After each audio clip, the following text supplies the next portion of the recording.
Our top story, President Obama signs the order to cut $85 billion in federal spending over the next 7 months. Republicans and Democrats, the president, have called the cuts dumb, but the sides can't seem to get close to a compromise. CNN's Jim Acosta is at the White House this morning. So, Jim, the question everyone's asking, how does this affect me? How soon will this happen? Can you answer that for us? Yes, I can, Rochelle. The president signed this order last night at 8:30 p.m. It sets the balls in motion, you might say, to get these spending cuts put into place. Obviously, they won't happen overnight. They'll be happening over a period of weeks to months, depending on the Department of the federal government. But as you mentioned, $85 billion.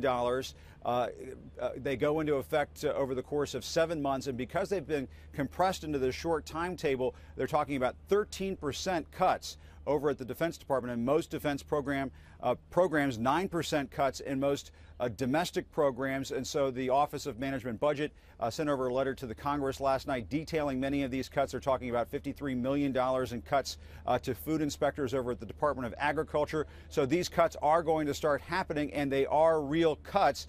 Just how you experience them or feel them is going to depend on who you are, where you live, what kind of federal programs you're affected by, and so on. But the president obviously has said that he would like to do something about these cuts, to work out a deal with Congress to make these cuts basically go away. Republicans aren't too sure about that, and that, no surprise, Michelle, is the subject of both the president's weekly address and the weekly address from Republicans, and here they are.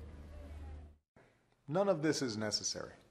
It's happening because Republicans in Congress chose this outcome over closing a single wasteful tax loophole that helps reduce the deficit.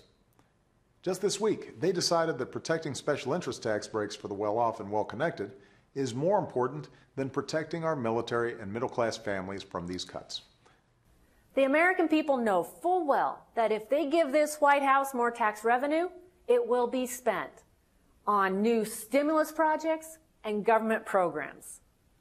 The president must stop using this debate as an excuse to raise taxes and start seizing this opportunity to cut spending. Still obviously dug in, and that does not exactly set the best environment for working out future budget agreements. And there's one that has to come up very soon, Rochelle, at the end of this month, or very close to the end of this month.